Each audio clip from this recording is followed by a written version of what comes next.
So here's another category. It's called a familial resemblance category. And it's a little harder to understand, but a familial resemblance category is a category that imagine that the prototypical example is the Smith brothers. So the Smith brothers, here's some things that could characterize the Smith brothers. Large ears, large nose, floppy lips, glasses, mustache, beard, and bald.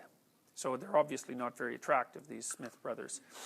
And then you can tell the Smith brothers are related to each other because they all look like each other. Of course, they don't look exactly like each other. So one Smith brother is bald with glasses and floppy lips, but he has little ears. And then another Smith brother has hair, but he's got, you know, large glasses and large ears and floppy lips. And then there's another Smith brother that has a big nose and glasses, but he has nice hair and no mustache but a beard. And you get the picture. So what a familial resemblance category, how a familial resemblance category works is that there's a list of, say, 10 attributes, and in order to be a member of that class, you only have to have, say, 4 of the attributes. Any 4, or maybe 5, whatever. The weird thing about a familial resemblance category is that one person could have 4 of the attributes, and another person could have 4 different attributes if there were 10 attributes in total, and they'd still be members of the same set, even though they don't share any attributes in common. And what a familial resemblance category works because each of the members of the category are related to a central prototype, and the prototype has all the features. And the prototype might not even exist, so there could be a prototypical Smith brother who would have all the characteristics of the Smith brothers that I described, but he doesn't even exist. He's like an amalgam of all the Smith brothers, and then each of the Smith brothers are related in some way to that central prototype so that you can tell that they belong in a family. And that's not a proper set. And one of the things, you know, you might be asking, well, why should you know this? And one reason is because it's useful to know that there are different forms of categories, but more particularly for psychological purposes, psychiatric diagnostic categories are familial resemblance categories. They're not proper sets.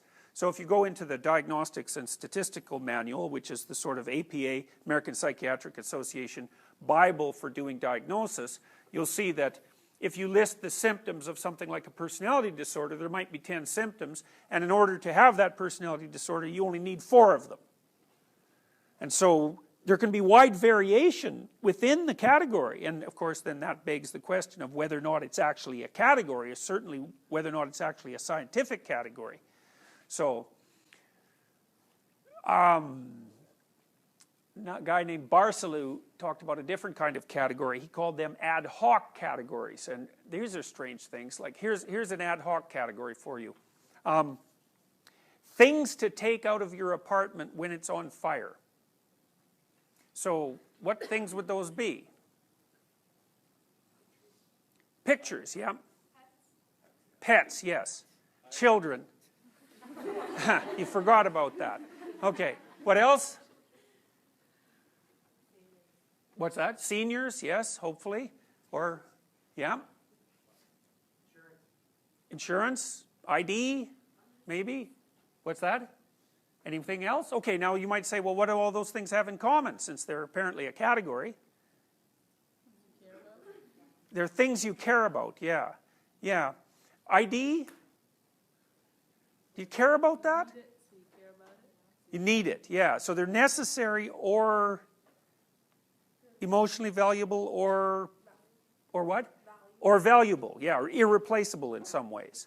Okay, so that's a funny category, and one of Barcelou's claims was that ad hoc categories can become automatic categories, perceptual categories, if you practice them enough. So Barcelou would say a fireman has a better ad hoc category of what to take out of an apartment during a fire than you do, because he's practiced that, using that category frequently. So those are categories that sort of have pragmatic utility, and that's another kind of category. Okay, so I mentioned family resemblance, proper set, and ad hoc categories. That's all I can sort of spin off in real time here. So